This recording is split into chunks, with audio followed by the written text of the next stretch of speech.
আসসালামু আলাইকুম, hello everyone. সেই দিন সকালে ঘুম থেকে ওঠার পর থেকেই মারিয়ামের আব্বু বলছিল, চলো তোমাদেরকে নিয়ে বাইরে যাব। বারবার বলছিলাম যে কেন, কোথায় যাব, কিন্তু সে কিছুই বলেনি, জোর করে নিয়ে আসলো।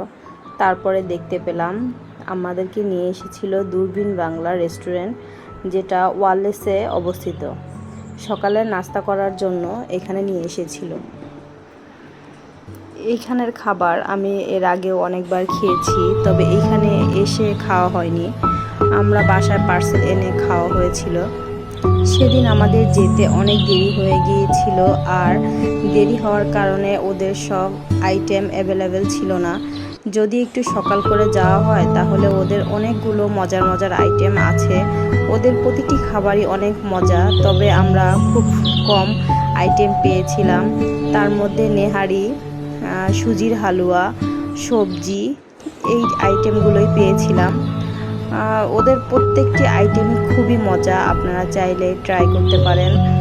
সকালের নাস্তার জন্য দারুণ। আর ওদের চা তো এত মজা, অসম্ভব মজা, একবার খেলে আপনারা বুঝতে পারবেন।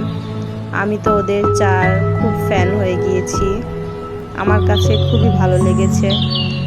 সব কিছু মিলিয়ে মারিয়ামের আব্বুকে অনেক ধন্যবাদ আমাদেরকে সুন্দর একটি সকাল দেওয়ার জন্য, সুন্দর একটি মুহূর্ত দেওয়ার জন্য। আমাদের জন্য সবাই দোয়া করবেন।